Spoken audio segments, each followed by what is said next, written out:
going to call to order the 2021 January 26th workshop. So the purpose of this workshop today, well, let's call to or the roll call first. I'm sorry.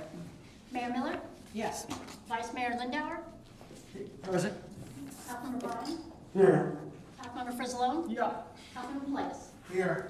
Thank you. All right, so the purpose of this workshop today is, if you remember two years ago, it's hard to believe it's 2 years ago, we had the visioning session, and we determined some goals that we wanted to work on, and I'm happy to say that most of those are completed now, or, we're on our way to getting those. So I wanted every one of the council people to turn in 3 to 4 goals. So again, Councilman Brian has given us something about objectives. So we're going to go down the line and have each one of us talk about what the goals is that we think are important for us as a city, and that's for the entire city. But I did change my mind on the original plan of how we're going to begin this workshop. I would like to, in a minute, call up Chief Dubinsky. We really, right now, have a crisis in our city.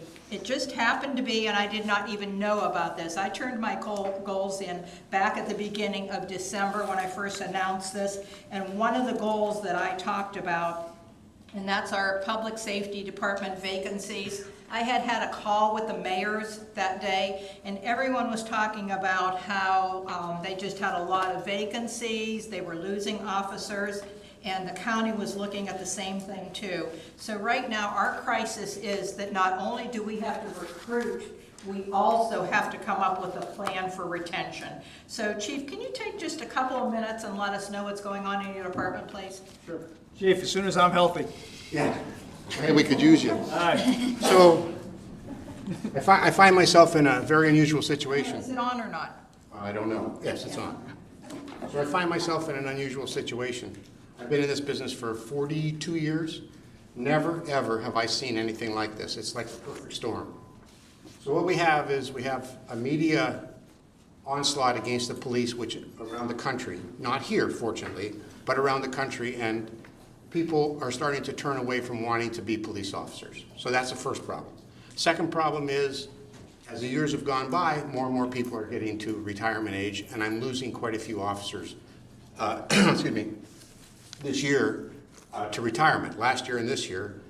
And the third thing is, unfortunately, the city's fallen way behind in being competitive in pay and benefits, and being competitive in attracting new employees. I'm going to ask the council if we could have a short workshop, not today, but I'll make a presentation. I'll show you how I think we can at least start to alleviate some of these problems. Kurt will contribute with the financial part of it. But we're going to have to do something. If I tell you that I'm going to be, the middle of February, at least 30% down in personnel, I'm not exaggerating. What are those numbers, 30%? Well, I'm slotted for 35 full-time people. So you'll be down 10 bodies? No, I'll be down between 12 and 15. It's really bad, and what's happened is, That's it's 40%, but I'm going to be at 12. The problem is this: with fewer people coming in on the front end, and all agencies, all police departments, mostly police departments, they want people. So they're attracting people from not only new people, but they're attracting senior people. And quite frankly, some of our officers can go other places, do just as well or better, just do one job. So I'd like to talk to all of you and get you to understand where I'm coming from. I don't want to do it today. I just want to tell you that the most important thing to me is giving service that I've always provided for the citizens. If I can't do that, we're dead in the water. And I've got to be able to do that. My people are working overtime. They're getting tired, and it hurts morale. So that's what I'd like to ask for. I need help is what I need. If we have time, maybe after we do ours? Yeah, do you have the PowerPoint with you, or would you? No, I don't. I mean, I can tell you basically, because it's going to be in 2 parts. I don't know if Kurt's got any, can you do something today? Well, let's see how much time we have. I want to make sure, I was the only one that had that on my goals. So I want to hear what the rest of the council people have, but I am going to make a decision that you know, this was one of my goals and it's not for that. I know that that's one of our most important. So right now, I'm asking, do I have any other council people that will stand with me and say, this is one of our top priorities Yep. moving Yeah. forward? Yeah, Okay. I had mentioned, I noticed in the ads, help wanted in the city, there were three or four positions, but two of them, one of them was an electrician, the other one was a police officer. The police officer started, what was it, 30, 40, 50% more than the police officer. The Electrician, yeah. Okay. And the salary range for the electrician went way higher than the police officer. And I thought that was just. I don't want to take up all your time. Yeah, he has a PowerPoint that he wants to show each one. But I of do us. have some ideas how we can at least stop this drain and start to attract.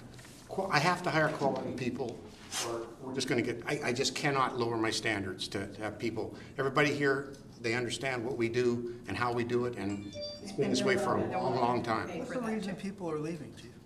Well, believe it or not, they can make the same amount of money working for Amazon, Buc-ee's, or they can go to other police departments, get a signing bonus where they can sign on, get a few $1,000s up front, get a take-home car. Like I said, we can get into the weeds on this, and I don't want to do that today. Well, maybe later, but if any of you that have not actually sat down and spoke to me, I spoke to the mayor one-on-one. I'll talk to all of you individually, give me a call, we'll set up a meeting. But I am not coming to you because I think I feel like it. I'm coming to you because I'm in bad shape. And we understand that we know what a crisis it is to the city, so that will be one of the 3 or 4 that we work on, and then you'll see the PowerPoint when he presents it. So his 2 immediate needs are recruiting, retention, and then there is one caveat that when he is interviewing people, and that is take-home cars, and we'll talk a little bit about that, because that can range from a lot of different things. And Councilman Bryan, I didn't see, were you okay if we move this, that this is one of our #1 goals? Yeah, and that's fine with me. Madam Okay. Mayor, may I suggest that we don't have to wait 2 weeks or whatever? Well, see, there's a lot, I really need you to look at his, and we can talk about a workshop too. Maybe we can have it, you know, next week. Councilman Politis, what day is the best for you to, if we have, and I would say 1 hour would be enough. Can Workshop. I, Sure. I mean, if I make a suggestion, the chief has been gracious enough to basically say, meet with us one-on-one. He's met with you, why don't we just set up a time and we go see him? And that way, we could just meet with him and he can walk us through his thought processes on a one-on-one basis, and then we can meet and put it on the agenda in a council meeting. I definitely feel when you see it, you'll need a workshop. There's a couple different things he's asking Okay. for, 2 immediate now. If you can just, you know, Okay, oblige fair him enough. to do No, that. Okay. if you see Yeah, I it, really if that's feel- your thought process, I'm good. The presentation, it won't take long. But it's working to, you know, there are several caveats that we need to get you what you need, so it's not a real clear cut, you know, the dollar. You've seen it, so I Yeah, mean, I trust your okay, judgment. and, so Councilman Politis, when, Just have Sherry call Tina, and I'll be there, I'll drop what I have to drop in order to be there. Can I make a suggestion? Sure. That we do the same thing? Well, I don't know if 4:30 or 5 o'clock is better, but I would do it before the council meeting, so we do this all in one, the same, so, you know, we come here an hour earlier, do that, and then roll to the council meeting, rather than having a special session. I mean, a different day, If it- because we yeah. gotta be here anyway. I was just thinking we almost have a sense of urgency, and I didn't know if I wanted to wait the 2 weeks. How does everyone else feel? That was my thought too. Okay. Normally, I think the workshop should be It'd be just like ahead of this. time, But in this situation here, I think there is a sense of urgency in it. Okay. That's fine with me to have it earlier. Okay, all right, so we will be pulling that one out. So next, you know, just to set this up, I asked each one of the council people to turn in 3 to 4 goals. So Councilman Bryan, you know, you turned in 8, so I'm asking you right now for bandwidth and staff. Just before I ask you for yours, if you can drop yours down to the I'd 4. like to make my general comments before I do that, Okay. Go ahead. in whatever order you want to go. Well, okay, well, I'll let you do that before, I was gonna start with Councilman Politis first. I wanted you to give you enough time to get yours down to 4. I think All he right. wants to set a policy tone for the meeting. That's what I'm gathering by looking at it. So you may want to. Well, I don't think we work on these objectives until we hear from everyone.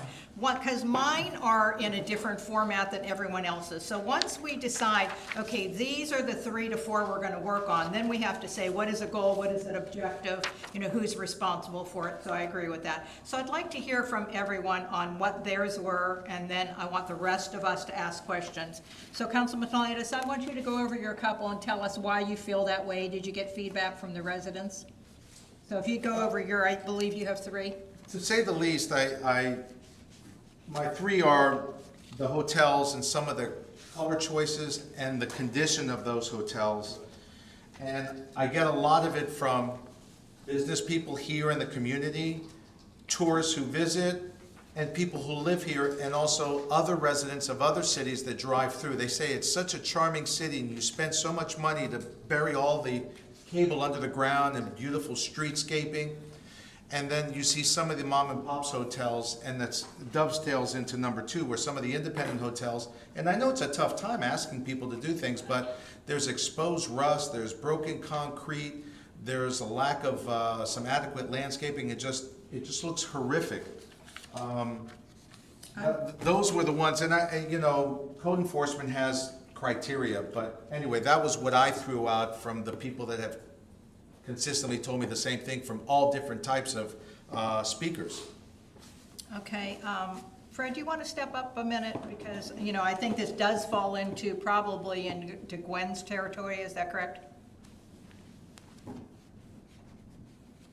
Good afternoon. Yes, it's, both of our categories, but with regards to the, to the colors, we can't control that anymore since the council deleted the color palette ordinance that we had where it set standards for their colors, but we can, approach it from a code enforcement perspective if the colors start to fade, if the paint starts to peel, if, we can definitely, aggressively go after those hotels for that kind of thing. The, the spalling and the corrosion, and typically ever since I've been here, it's been a problem with the hotels because they don't have, it's always an expensive proposition, as any of y'all know that probably live in the condominiums. The condominiums set aside money, they assess each unit owner, and these are sometimes $1 million, $2 million repairs. What you see typically with a hotel is they use their maintenance people to try to do that work, and they're not doing it correctly. They're not even really licensed to do that work, but that's the kind of thing you see, and they do these inferior patches and things, and then those start to crumble and fall off in like a year or 2 because it's such a corrosive environment. So the big problem is most of these hotels don't have the money to take on that very expensive concrete restoration project, and so that's why you've always seen that kind of thing. But that is also something that we can pay, closer attention to and start citing those hotel owners and requiring them to make those repairs, and where that, goes is where it goes. Does Gwen go out and arbitrarily look for these, or most of these from complaints from other neighbors or hotels? I don't really want to speak for Gwen, and she can correct me if I'm wrong, but I think that, she goes out and looks, while she's driving, while she's doing, if she, if there's something, readily obvious to her, I think, she deals with it. She does also respond to complaints, but a lot of these types of things, unless you walk the properties and unless you, give it a good close look, some of that you can't tell unless you're in, and I don't think she goes on those properties unless she's had a complaint or got permission. And I'm sorry, I didn't see Gwen in the background. Oh, that's okay. Yeah, right. So, Councilman Politis, does that explain it a little bit more? Or? Sure does. Okay. Yeah. And before I get to number 3, Mike had already explained it, that FDOT has that crosswalk jurisdiction, so the inconsistency we see is not a fault of the city council in trying to get it all consistent. It's just a function of, I guess, whenever FDOT puts up a crosswalk. And then does the traffic study and a lot of different things, the traffic study to see if a crosswalk's needed. Well, what's interesting is you're heading southbound on A1A before you get to the turn to come into the city center and City Hall. There's no signage on that side, or maybe I didn't pay attention, but I'm looking at the lady. You see it on the other side as you're heading northbound, but there's an absence of signage on the heading south. It's dangerous. Not the one in front of Publix, the one Not right the one in front of Publix, the right one in front. before. in front of City Hall. I think there is signage, but it might be in the medium. It might be in the medium, Because yeah. I come to work that day, so. It's kind of, it's, anyway. So based on that, you know, and because later on, we're gonna vote to see what are the top three it would be now, because we've already decided we all agree with the one with the vacancies. So on this, would 1 and 2 fall together, or are you understanding Yeah, 1 now and 2 the, fall. 1 and 2 fall together, and then you understand the crosswalk consistency that really is out of our hands? Okay. What percentage of the hotels and motels are out of compliance, if any? Gwen, would you be able to answer that for us? So the question was, what percent would you say of the hotels are out of compliance, If any, I don't know. if any? And I guess that's a broad range. Out of Very compliance. broad range. Good afternoon, council members and Madam Mayor. That's a huge question. I would say if I were to walk onto just about any property right now, I could find violations. So it's really a matter of prioritizing, taking the worst next. Right now, a lion's share of my time is being spent on the vacant buildings because that's an interior and an exterior proposal. It takes twice as long, it takes more communication because they end up with lists A to Z to work on, but now they have 2 lists because they've got to do the inside 2. Working very hard on those and making progress for sure. It may be something where it definitely, I'm not driving past or walking past and not seeing violations, but it is definitely a time constraint. I am definitely not sitting in the office eating bonbons. But every property, I could point to some violations on right now. I was wondering, in terms of are there any that are officially out of compliance? I wasn't asking you. Do you mean open Yes, cases? Yeah. Sure, yeah, absolutely. With regard to, I did have a big hunk of expired permits that I was working on, and I do have still 10 of those outstanding. Right now, again, a lion's share of what I'm dealing with are both the expired permits and also the vacant properties. And of those vacant properties, I've got 3 now with the certificate that they had to earn. I have a couple that are closed, and then I have 6 still that are not close at all, that have huge, that are accruing fines now. They've been to the special magistrate or are about to go to the special magistrate for fines accruing. So am I still not answering your question? Yeah, of the hotels and motels, what percentage are officially out of compliance? I'm not asking you to guess, but that you've actually notified them that they're out of compliance. I have some. I didn't come prepared to answer that question. I do have some, but it's not the lion's share of what I'm dealing with right It's not now. very many, right? Correct, sir. Yes, okay. So the majority are those vacant properties that the landlord is living up in Pennsylvania and not taking care of their property, and, okay. That's the biggest chunk of what I'm working on right now, but I definitely am trying to do a broad spectrum at the same time and not just let things go. Okay, thank you. Any follow-up questions, Councilman? No, that's it. Okay, thank you. All right, I think we understand Councilman Politis's goals. Was there any other questions we had for Councilman Politis before we move down to Councilman Frizzalone? Okay, if not, Councilman Frizzalone, thank you very much. Really, the two goals that I have is to see the Oceans 25 project through to fruition with the 25 townhomes. I had 3 goals, but I actually moved it to 2. I've been on conference calls all week long today for 2 hours, and Treasure Island is going to go. And so I'm going to spend the majority of time on Treasure Island. I'll answer any questions anybody has, whether it be residents or whether it be Great, anybody great. on the council. But Treasure Island looks like it's 99% a done deal. And, I would say that all of my effort will go to making that happen. I will be setting up a series of meetings with Mike and the team. They've got a list of asks that they're reasonable asks. They're going to do a come down in February, so Acres Capital and Concord will be coming down to meet with the staff to go over their wish list to make this happen. But I looked at I went over each of them, and they're very reasonable. There's nothing there that anybody's going to go, oh my God, you're asking for the moon. And so I think it's a very reasonable approach. But I'm very excited, and like I said, I think that's where where all my time and effort has been, as you well know, but even more so now.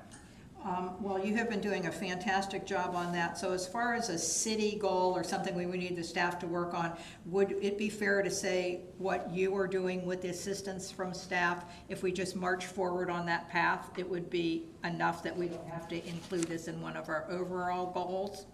Or how would you feel about that? Well, I would say it's probably the top goal of the city, but whatever you want to do. Okay, so I want something that, you know, that we have objectives that we have to work on. So you still think there are things that are needed, like from the staff? Tremendous amount. Okay, all right. Okay, and then as far as Oceans 25, is that going to take care of itself? I understand there's Yes, some. I oversee it. I speak with Patrick once a week, so I work with him, but my goal is to see it through fruition. Okay, all right, so, but your number one goal, which if everybody gets calls like we all do about Treasure Island, that's what you want to see, is Treasure Island successful? That's my only goal. All right, so I'll just ask a couple of questions in the essence of time. So Concord is a division of Marriott, or can you explain that to me? They're a franchisee of the Marriott, so Okay. they work to build their hotels, and they, very similar if you have a big franchisee. I'm picking McDonald's because everybody knows McDonald's, so, you know, there's some store-owned hotel, McDonald's, there's some franchise McDonald's. In this case, just like in McDonald's, the Marriott picks who they are comfortable with building their hotels. Okay. And they put money behind it as well, which I'm very surprised about. I did not think the Marriott would put money into a hotel, but they're willing to put $2.5 million into Treasure Island. And do you happen to know right now, or is it too early in there? I know at one time, is it Sunny Shores, or what's the property next door's name? Sunny Shores, okay. Is that gonna be two standalone properties that they'll build condos or something like that? Or are they going to take the whole property and build one big thing on there? It's gonna be one big thing. It's gonna be a hotel. It's going to be a tribute hotel, Marriott, 266 rooms. It'll be 11 stories. And they will use part of the existing shell, and they will tear down some of the shell. But the structure itself will be about 158,000 square feet. You know, they're very comfortable with 8-foot ceilings, given that that's what the Hard Rock has. Okay. And parking structure across the street? That's one of their asks. I'll get to that. I really would really rather sit down with Mike and the city staff before I Okay, go sure. into that. Okay, well, that is great news, Yeah, great news. that is. Any other questions for Councilman Frizzalone on the goals that he's turned in? Do they have any kind of schedule now? I'm sorry. Do they have any kind of schedule, For? Treasure Island? What do you mean, Schedule, have you seen any kind of? We have a mid- When is the closing in it? Yeah, it's the closing would be at the end of this week, and then mid-February, they want to come down, if not sooner, to meet with the city to go over their ask list. Okay. And then in terms of how long it'll take, As quickly as we get the permit. no, I mean, in terms of actually from start to finish, does anybody have, do they have any idea how long it's going About to a year and a half. And that sounds about reasonable. Is the max, is that about how long it's been, or maybe a little closer to 2 years? Maybe a little, Yeah. yeah, but the Max had a lot of fits and starts, and, you know, I mean, this could, listen, it could be closer to Yeah. 2 years, but, you know, they're projecting a year and a half. Okay, great. Okay. If there's no other questions for Councilman Frizzalone, then I'll move on to mine. And I'm gonna ask some of the staff to help me on mine. So mine, one of them was the Public Safety Department vacancies. The next one is annexation. So that's something that's been talked about for quite a while. So Mike, are you gonna talk on this, or is Kurt? I'll talk on it, and Nancy Maddox may also chime in at any point in time. We met with the county manager and the deputy county manager regarding the Enclave proposal that was submitted a few years ago, and asked them to look at that again. And you and I also met with county council member Billy Wheeler to get her input on this as well. I think there are going to be some meetings forthcoming between you and I and individual county council members to discuss how they feel about this particular issue. But given the current political climate, I think it's probably one of the best times to approach this, and I'm more confident than ever that we might be able to get something done this time around. But the county manager and the deputy county manager were receptive to what we suggested. They have some annexation agreements in place with some other cities, Ormond Beach and New Smyrna Beach in particular, and we were looking for something along those lines. But, you know, I'm very, very optimistic at this point in time that we might actually be able to get something done this go around. Right, and we are meeting with the new county chair, Jeff Brower, on February 10th. Correct. So that will be the next step, and then after that, because we need the vote not only of Billy and the county chair, you know, this would come before the county council, and, you know, they have 7 members there, so we would need a majority there. I still have some questions, and if you can explain it to me. So right now, we have this enclave that we set up, that these are the ones we would like the county to look at. Yes. If that is not successful, can you explain to me about, there's people in the county that have reached out to us that they would be interested.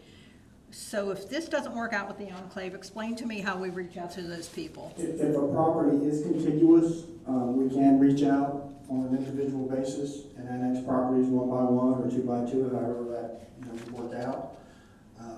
Currently now, I think with the fees that the county has, we're probably, someone who annexed would pay less coming into the city than they would staying in the county.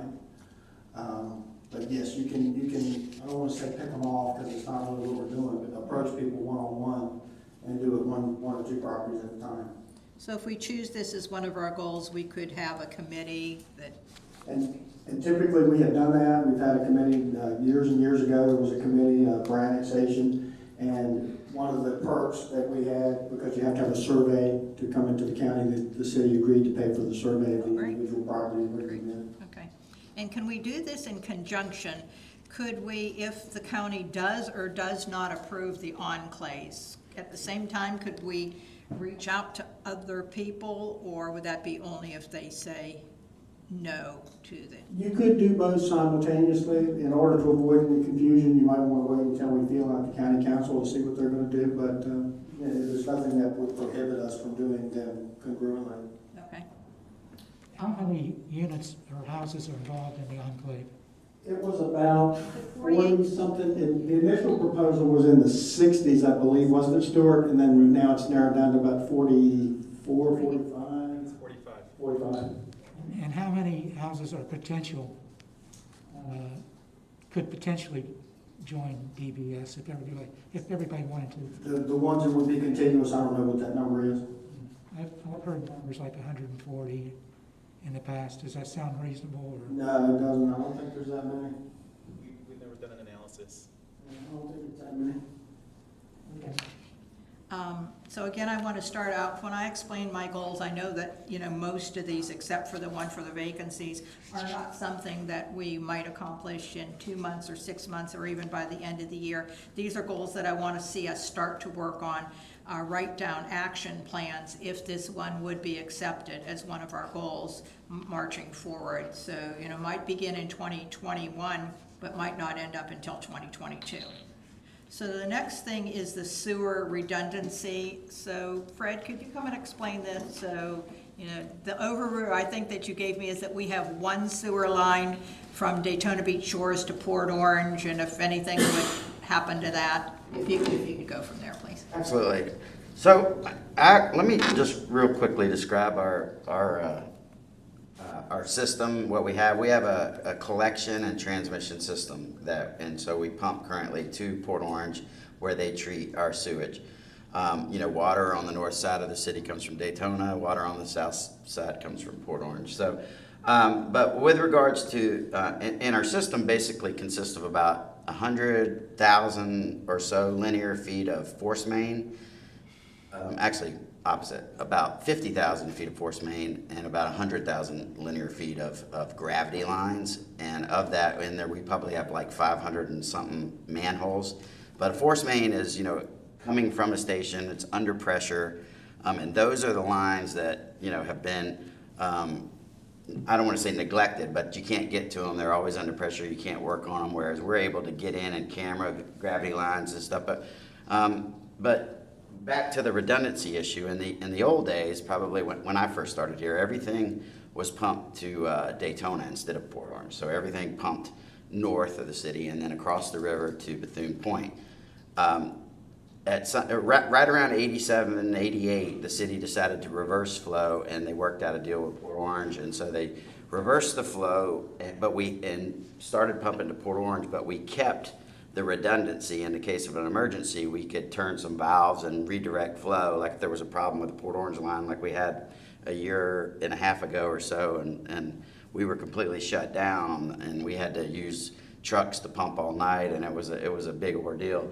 And thankfully, they got it fixed pretty quickly that night. But so we always had that ability the redundancy to pump back over to Daytona, but the line corroded. And one day we were doing an exercise and trying that. This is probably in the 90s now, and sewage was bubbling up in the intercoastal, and we had to shut it down, and we had divers check it out, and it just wasn't salvageable. So I don't know how many years ago, probably 8-10 years ago, we worked with one of the congressmen. I don't remember who it was, but we were getting grants, and we were trying to get Daytona interested in doing another force main across, and we negotiated with them, and I thought we were going to get there, and we did get the grant money, but then ultimately our negotiations with Daytona fell through, and Daytona ended up doing their own force main instead of a joint effort. And and they used the grant money that was available. But so Why did the negotiations fall through? I think it was they had promised a fixed rate for 10 years, right? Yes, it was a Daytona city manager issue. He decided that rate was not suitable, even after the public works director had said that it was. And the rate that he proposed would have cost the city way more than what we're currently paying for Port Orange. But ultimately, and we were trying to work a deal where I think we were gonna reverse about 75% of the flow, and then still send 25% to Daytona or to Port Orange, something like that. But the big thing, in my mind, regardless of whether One more question. Yes, sir. I'm a little confused. When you say backup, I tend to think if something goes down, we have backup. You're actually saying it's not really backup. You're going to take the flow, and you're going to take the current flow and move it in different directions. yes, we turned, yeah. Make sure that's a big difference. So it's not just backup. You're actually recommending that we offload what we currently have in another direction. Well, so what I'm Some of it, 25% of it. Is that correct, Mike? Well, what I'm saying is that we were trying to work a deal where we permanently changed about 75% of our flow and pumped it to Daytona, and we would leave 25% on a regular day pumping to Port Orange. But in the event that either one of those lines would have problems, we would have had the capability to shut that line down and pump everything either south or north, depending. Now We don't have that. we don't have that capability. We don't have any capability. In the case of Right now, it goes one way to Port Orange, and there's no backup whatsoever. So there's no redistribution, nor there is backup. about a little over a year ago, In October, I remember. Herbert, their force main, our force main like goes under the river, and then it winds. It's Port Orange's force main at that point, but then it winds through down Herbert Street around there. But they had a big blowout one night, and we were shut down completely. So had we had the capability to reverse our flow and pump to Bethune Point in Daytona, it wouldn't have caused us any problems. But like I said, that was lucky that they got a contractor available. They got on it like quick. They did pop the line when they were doing the final touches, and we had to do the whole exercise over again like 2 or 3 nights later. But the big thing is if anything ever bad goes wrong with Port Orange, having that redundancy would be great for the city, and it is total redundancy too, because you could just run Port Orange has been discussing running another force main under the river, so there you would have redundancy in those 2 force mains, but they're still going to the same sewer treatment plant. So God forbid anything ever happened to that treatment plant, you wouldn't have true redundancy. But It's still better than, the odds of that plant going down are not good, and that's if worse comes to worse, that's a certainly better option than what we have now. At least you have backup. Right. Facility. And along that line, do we have any idea of ballpark costs for each alternative? getting the, redundancy of just the pipeline versus the pipeline and the treatment plant? Well, I mean, when we were doing the Daytona project, I don't remember, you don't remember the number. We have costs for Daytona. Well, I don't know how. I remember the line itself was like a little over $1 million to run the force main under the river, and then there's some costs that we're gonna have to incur because our station 5, which is on Cheshire in our city, it's to get now to where the point where Daytona ran their line. So we wouldn't have to run the line now if there's a new city manager that comes in and we're able to negotiate a deal. We wouldn't have to do that line. They have a line, assuming that they have enough capacity in their line and would allow us at least to connect so that we could use it on an emergency basis. The bulk of our costs would be running some force main up Peninsula north to make that connection to Daytona. Would grant money be available again for this, do you feel? I would think We'd so. be on our own, but their capacity at Bethune, I believe, was about 30 to 40%, which is very low for a sewer treatment plant. We were proposing to increase the efficiency of their plant, put a little extra money in their pocket, and the city manager didn't see it that way. Right.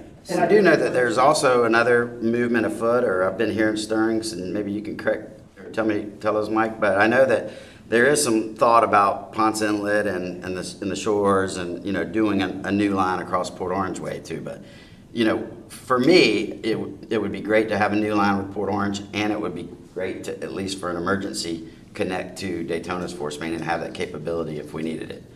So when you're using words, it would be great, and so is this a nice to have, or this is something we need to plan for in the future? And tell me what future that means. Does that mean this year, next year, as the expert? I mean, personally, the quicker, we could do it. The easiest thing, neither one of those projects are going to be easy. Either one of them are probably a year, 2-year kind of a deal, probably to get the permits in place, because you have to get state permits to do, so either one of them are about a 2-year deal. And the Port Orange route would be, because it would have Port Orange, I'm assuming Ponce Inlet, possibly some county money, there'd be like 4 entities cost sharing, whereas the Daytona would be, on our dime. But So What happens if the force main breaks? the one under the river, Yeah. I guess have to shut the water off to the city. I mean, I- until they can fix it, get divers in there to fix it. and that's the only line, so if that one breaks. That's the only line. Yeah, you could try It to. seems to me, maybe I'm just, it seems like it's a gotta have. Well, it's a gotta have for us. See, that's the issue. Port Orange, unfortunately, is not seeing No, that. Mike, I get that loud and clear. It's more of a political will thing than it is a financial. Just, Fred, you said if Daytona gets a new city manager, isn't that a foregone conclusion? Yeah, I believe so, yeah. So either way, there's negotiations with Port Orange or Daytona, correct? And right now, because we're currently with Port Orange, we feel like that would be Search out already. the route we'd want to go. I'm sorry. I said, we are with Port Orange, so we have the infrastructure Correct. We have it. and everything. So that would be the first route we would probably want to go, is negotiate with them, if we could get Ponce to come in with us. Yeah, absolutely. I think there's no reason not to explore both concurrently. I wouldn't think like I said, if their city manager, their new city manager, when they get In one. both cities, really. Yeah, in both cities. And I think Port Orange is receptive. I've had conversations with their utility director, and they're evidently working on plans for it's kind of a long engineering process to get that done. But my understanding is they're working on it right now, and I'm guessing that in the future they'll be contacting us for some cost sharing. They'll be looking to us to help in that. But personally, my recommendation would be the best case scenario would be to have both. Have a new force main, because Port Orange is the one that's there is, How old? I think it's 88 or something like that, and right around 87, 88. And so having a new one there and then having some ability, just in case of an emergency, having the interconnection with Daytona, I think would be ideal. It would put us in the best This is position. very, very important to me. I'm thinking it's something like Rick said is, we need to really look at this. This is like a must-have. So even if the grant came in, there would still be, well, I guess I'll have to ask, are you turned on, there would have to be a bond, or how would we pay for the rest of this? Depends on the cost sharing, and I believe Lori worked on some of the grant stuff back in Daytona's time, and the last time she spoke with some folks, that there was still some grant money available, so. And I don't feel like we take full advantage enough of grant money. We've talked about that before. We're not going to apply for grant money just for the sake of applying, but in this particular case. Right, and absolutely, I think it gets easier if it's a multiple entity grant. So in this case, if we could get, because our lines cover, Village ISD, which is county, Ponce, Port Orange, us, all of us send stuff to the plant in Port Orange. So if we could apply as a multi-entity, I think that makes us a more prime target to get grant money. For that. Okay, anything else or any other questions for Fred or anyone else on my third goal? No, but I think that's something we really want to follow up on, in my opinion. And then my fourth one, you can just stay right here, the force mains on A1A, if you could talk about those, please, Fred. Okay, so, Tell me exactly where we meet on A1A. well, it's actually the force mains throughout the city, but we've actually, this council approved in 2019 an engineering analysis to be done by our consulting engineers, McKim & Creed, and they've done that. And the goal of this, it was about a 4-part goal of what we paid them to do. But the first thing was to map our force mains and to put them into a GIS model. Most of our maps, the bulk of the maps that we work with every day right now are from 1968. So, we have some that were updated in like 89, but the bulk of the sewer line, especially those force mains that were put in so long ago, like the main ones running the city, most of those were put in the 60s. And like I was saying earlier, those lines are, the only real, there's no real preventative maintenance that you can do for those, and it's right now our policies or our preventative maintenance plan was, fix them when they break kind of a thing, which is not good. So when I came to council and asked to approve, that it was about $100,000, as I recall, to do that project, part of what they were supposed to do was analyze the cost of doing there's new technologies where they can do things like put a smart ball, they can put a valve in, and they can put a smart ball down, and when they analyzed that for our city, the cost of doing that kind of thing was overwhelming. It was almost less expensive to replace the line than to actually do the analysis, and even the data that you get out of the analysis, they couldn't assure you that you would get, like how thick the pipe is, whether it's going to break, that kind of thing. But ultimately what they were supposed to do was do that, as well as create a mapping, create a GIS model for us, and to create a kind of priority of which lines need to be placed, kind of, so we can put it into a capital. In this $100,000. Yeah, and they've already done that. That part of it. Everything's all done? That part of it's done. The next part that we need is to do the same thing with our gravity system. And so that's what I have proposals for that on my desk right now, and we're looking at that. And so that's something. Something you'll be bringing before us? Yeah, I think there's money in this year's budget for that kind of thing, and yeah, So that might take care of itself. I think that will take care of itself, and ultimately, I think that the system itself needs to be analyzed, and I think I'm going to bring to council. I will be bringing to council a proposal to have them look at our stations and to make upgrades and pump upgrades and control upgrades where necessary, and then we don't have what's called a SCADA system, which is a system that analyzes the pressures and the flows, and you can today, you can access it on your phone even. It's really helpful, and we don't have that. We did have a system, but it was antiquated and it doesn't work anymore, and so. Would we have any, well, again, I'll ask our finance director, do we have money in the current sewer budget that would pay for any of this? Yeah, I believe it's roughly $2.5 million that we budgeted for projects in this current budget year. from the analysis, and if we have emergency repairs or anything like that, that's budgeted in there. Okay. All right, before we move on to Councilman Lindauer, does anyone have any other questions on the goals that I submitted? Okay, thanks, Fred. Thanks. And if not, Councilman Lindauer, would you go over yours, please? Yes, a lot of mine are down in the weeds, but I think they're important weeds. First of all, number one, I'm not aware, and I don't know if anybody on council is aware of the damages that were caused to the city by the virus. Economic. Damages by the any virus. damages caused to the city by the whole virus scenario.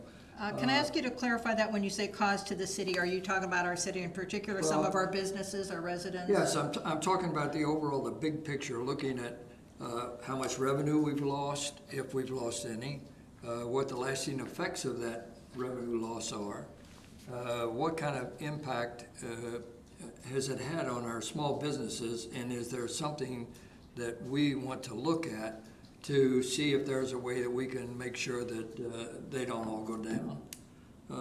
Just the big picture, I have no idea of whether we've suffered as a city or not. So I think we all need to be aware of that. And if we haven't suffered, that's fine, we move on. If we have, let's see what we can do and develop a plan to overcome the negativity. And hopefully it's not, I just don't know. I mean, I do stop by the businesses and say hi to them and try to find out if they're keeping their heads above water. This is another little thing, but it's part of the overall feeling. The business people seem amazed that a city official will stop in and say hi to them and ask how they're doing. So I think I would just like to recommend that the other city council members, when you get a chance, just stop in and say hi, introduce yourself, and let the businesses know that we appreciate them, and that if there's anything we can do to help them, we certainly will. We want them to survive. So that is what I'm talking about, a plan. We have to assess and know whether there's any damage before we can even plan to how we're going to overcome it. The second and third, the second is something I'm willing to withdraw, but I just wanted to discuss at the high level. That is letting individuals in the city know that they can have access to us. Obviously, there has to be a procedure set up where they can do it one-on-one or a group-on-one. But I think that the mayor, in her coffee with the mayor, probably covers 95% of this. The part that I'm concerned about is where people don't feel comfortable in a open setting of saying things. And you can maybe answer this right now, Nancy, do people come up to you afterwards and go with the private stuff?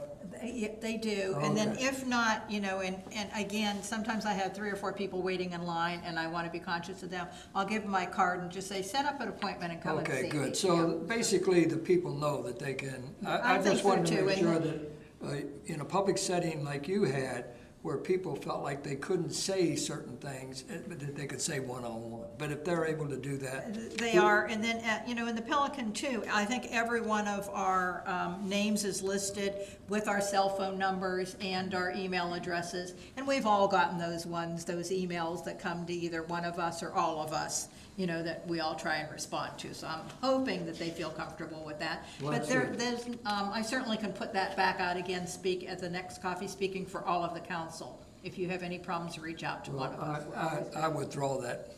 I just wanted to bring that point up in case there was a need. The last thing, I think I will withdraw after I say it, but I think it's working now. But this is what needs to continue to work to move our city forward and work on all these things and work together in harmony and accomplish our goals.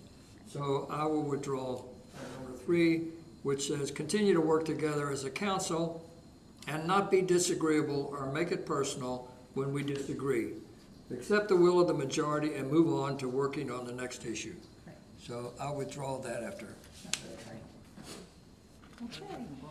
And then, Councilman, Brian, you know, again, you can see where I'm trying to go here. Once we identify what are the things we want to go forward on, you know, I understand goals and objectives, and assigning the correct period and, you know, plan that you mark off, a goal, when it should be done and everything. But did you want to go over this with us for those that might not understand it?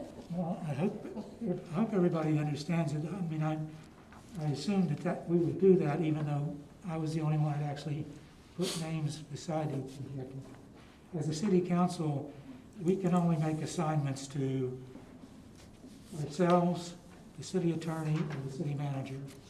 And those are the three entities we have to pick from in terms of assigning responsibility for each objective.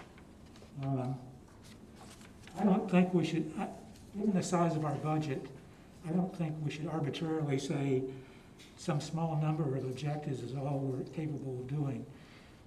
I think at the very least, before we take any objective off of the list, we should ask for the man-hours or manpower to implement the objective. If it doesn't require much time, I don't see any reason to take it off the list. By the same token, even if it's important and it requires, you know, 3 or 4 years, I mean, I'd probably still be on the list, but it's not going to get done this year. So that's kind of a synopsis. I would hope that everybody would take the opportunity to read what I handed out, so I went through it very quickly. Just as I prefer the word objective just because a lot of people think goals are more aspirational. And if it doesn't get achieved, to say, well, it was just a goal. And, but anyway, that's just a personal preference. Okay. So I listed several objectives. I think most of them require very little time and effort, and I would like to not take any of them off the list until we at least ask somebody to give us an estimate of the manpower. But Councilman, doesn't that take, again, you know, we're working with a limited staff and a limited amount of bandwidth, so are we going to tell them, okay, even though it might not be something that everybody is agreeing on, we want you to spend the hours determining how many hours it's going to take to do this? I mean, that's my opinion, just looking at it. Does anyone have? I totally agree with you. Okay, anyone else? You know, you can. I agree with the both of you. I mean, there's only so many things you can accomplish within 1 year or 2 years, and I think you have to prioritize and limit it. That way you can focus those resources on those objectives. Yeah, focus, I think, is the key word. I think, Richard, to help you, if you're suggesting that we should take 3 goals and make them 5 because there's 5 really important things, then we could certainly make a case to look at that and say these are the top 5 and not the top 3 if they're really near and dear to your heart. But and again, I mean, we could talk about that, but and expand it. It's certainly not a big deal. If I could just speak for myself, not a big deal to me. But I think we should, you know, just not worry so much about man hours right now, but pick what's really important to you and see if it garners support. So do you want to go over these that are most important to you? Well, And several of the objectives just deal with improving the communication with residents. So those could all just be gathered under one goal. I'm sorry, I couldn't understand. Improve communication. Okay, can you give me a specific on, you know, we do have the Pelican, the coffee with the mayor, the. To get emergency information to a high percentage of the residences.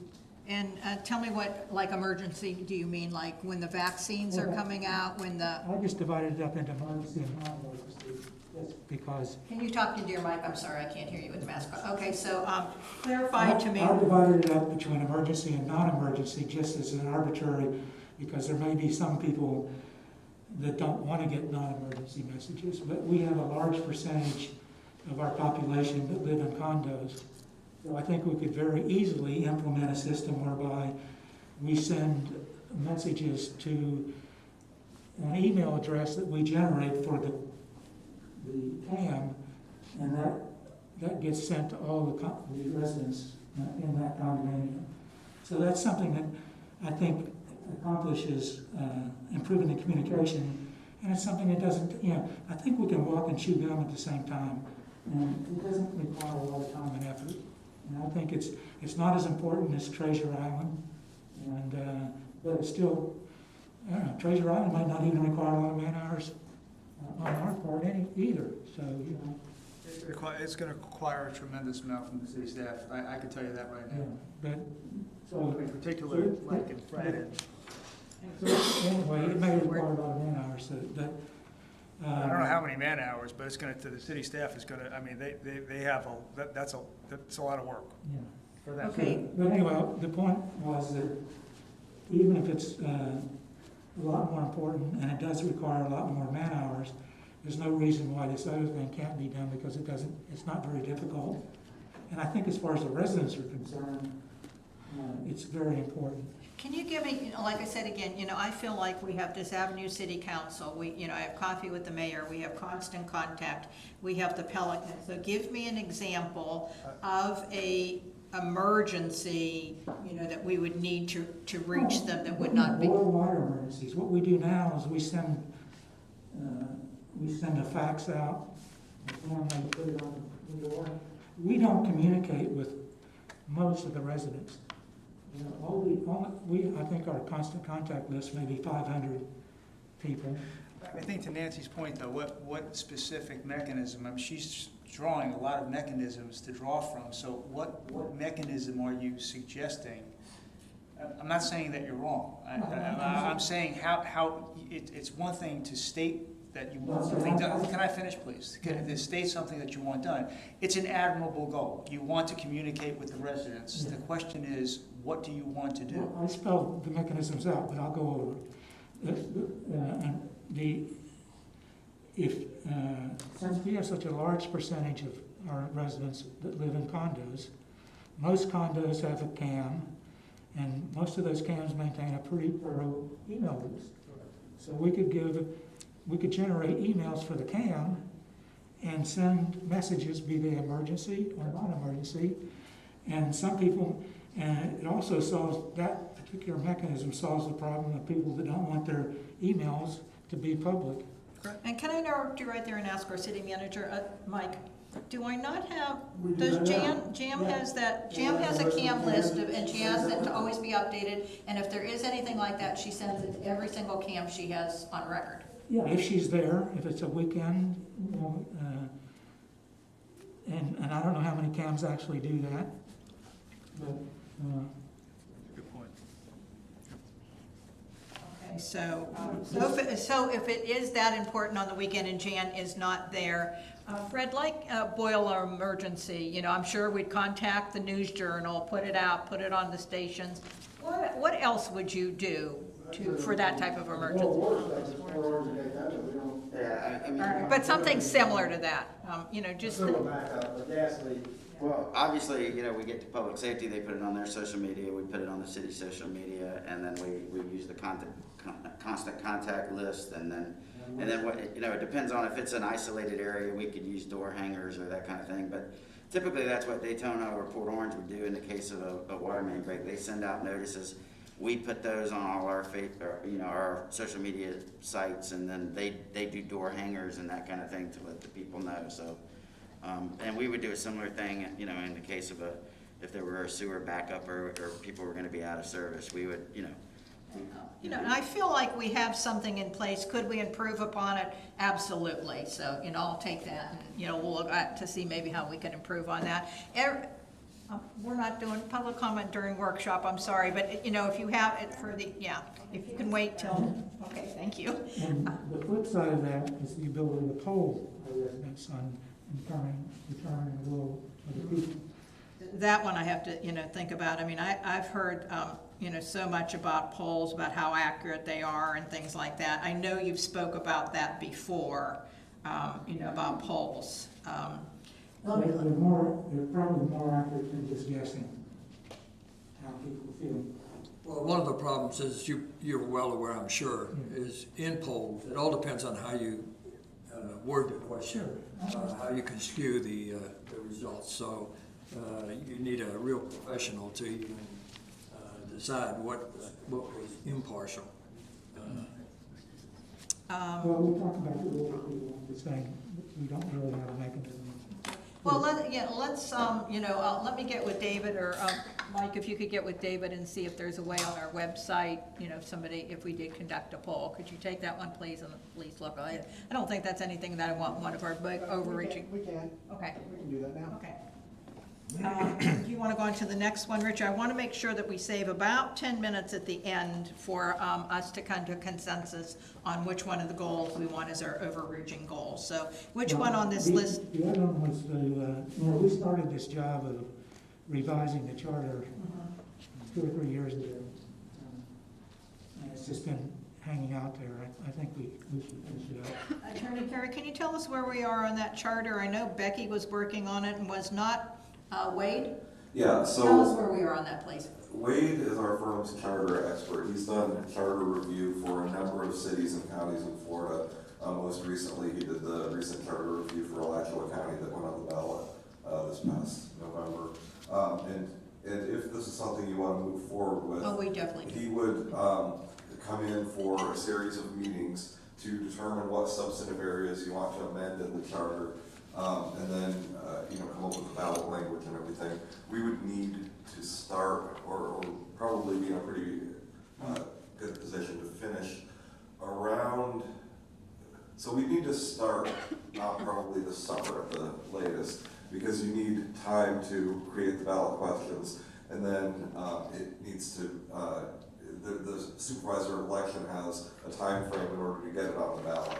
And then is one of our decisions, I don't want to interrupt you, a special election which we would have to pay for, or if we went for the 2022 election, if we made that our goal and, did timelines to put it on that one. Yeah, so if it's on the 2022 election in August of 2022, the city probably wouldn't have to pay for it. Ultimately, that would have to be a determination by the supervisor.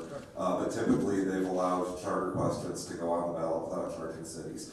If you wanted to do a special election, you could do it at your time frame, but then you would have to pay for it. Right. Well, because we have only part of this in place, one of our previous city attorneys, and they probably told you, has done some of the groundwork, but we have a lot more left to do.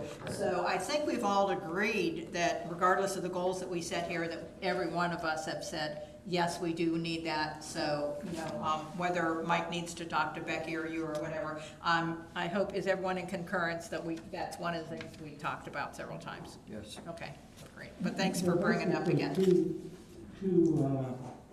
areas. One is the policy areas, and that's where the city council should basically tell the attorneys what we want in terms of policy. Okay. And secondly, there's just harmonizing the ordinances with the city charter, and that's just going through and creating language, maybe modifying ordinances, but mostly modifying the charter to make them consistent. And then obviously, whatever policy we decide, then it's producing the words in the charter. That would be the city attorney's responsibility. Okay, all right, yes.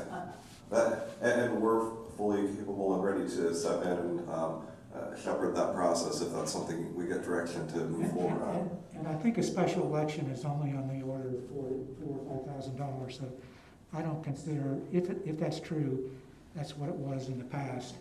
I don't consider that should be a major consideration. It would be, and if Attorney Carey says if we're starting it by summer, by the time we get everything wrapped up, I'm thinking, it's just me, if we're at the beginning of 2022,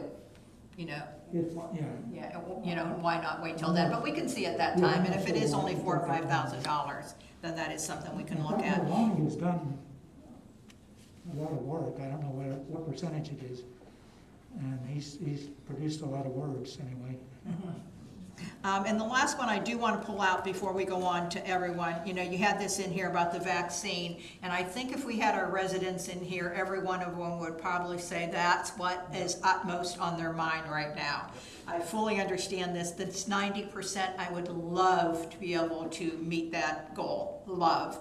I have said to everyone, if we have the vaccine, I will find a place in the Shores to give it. I will do the chambers. I will do anywhere we have to.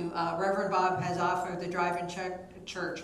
They weren't even gonna go out and look at that. I called the head of the management of emergency management. I said, please go out and look at it.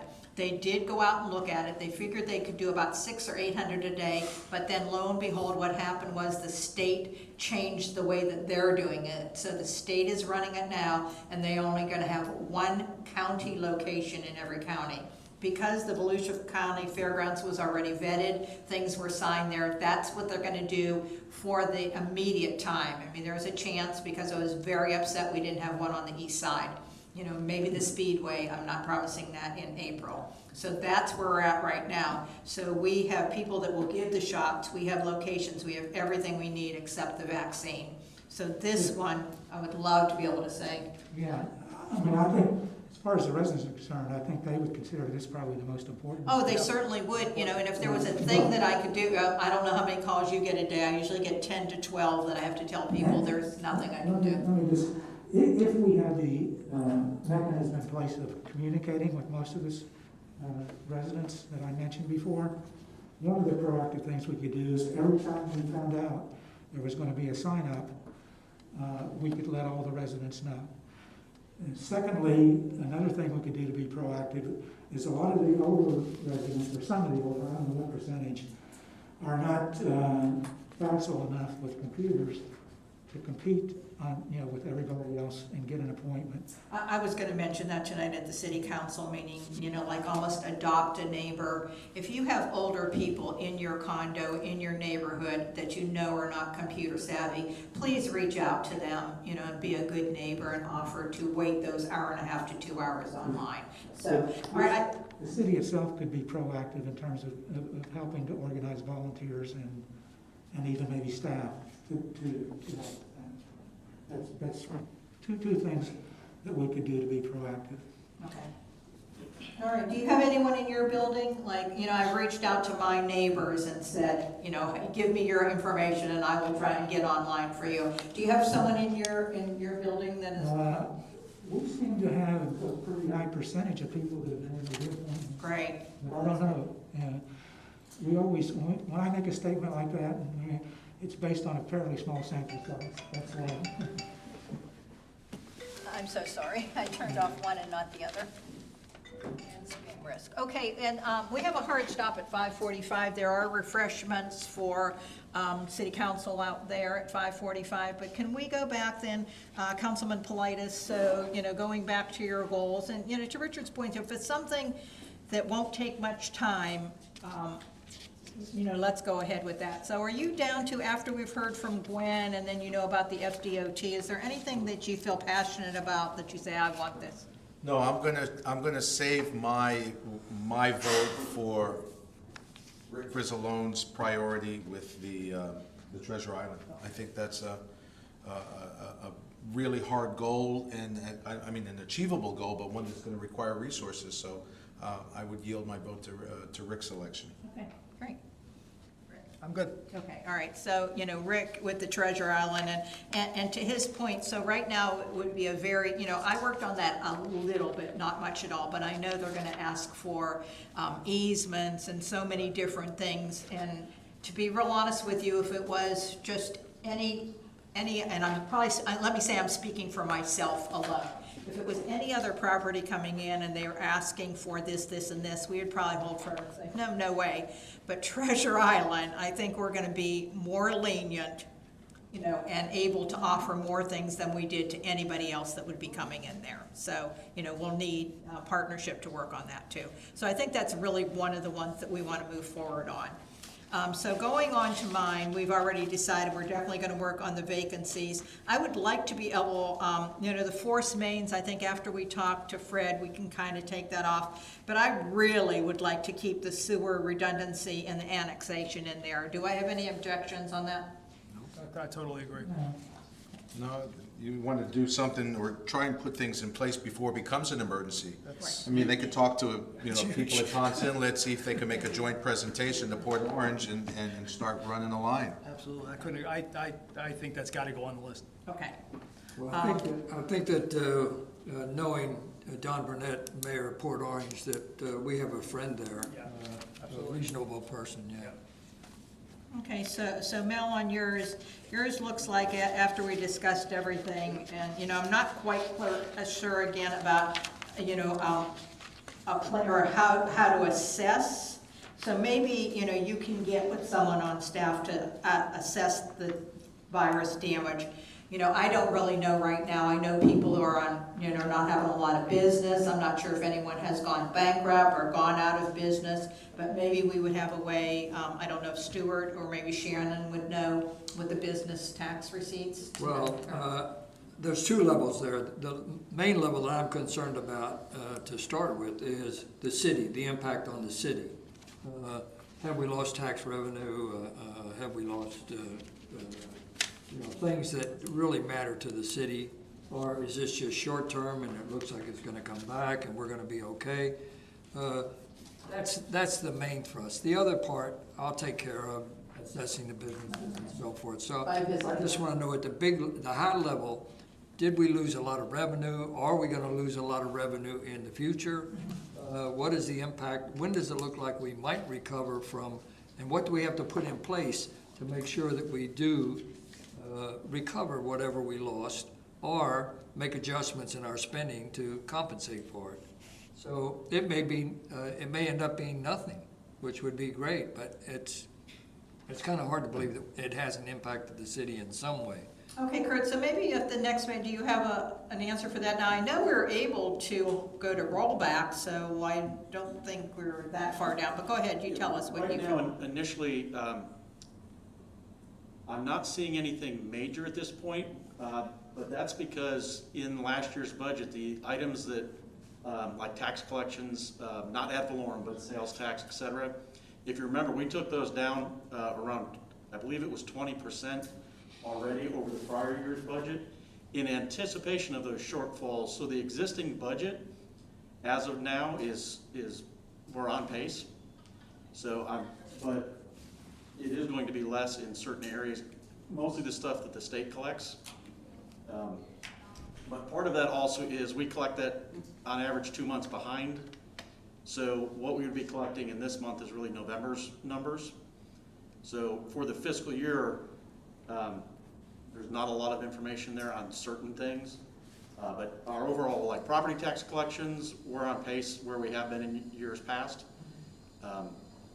So we already addressed it partially in the budget for the current fiscal year. Now, next fiscal year, the long-term impact of this, I think is going to be determined by vaccine rollout and other things of how fast the economy can adapt to COVID and a new administration at the federal level. So what those impacts are, I wish I had a crystal ball, but Well, why don't we put that on the back burner and you give us a heads up when you feel that you see this coming as a problem? Absolutely will do. Okay, and then closing this out here, so Councilman Bryan, Mike did tell us that we have the ability to do some sort of a poll. We'll look into that.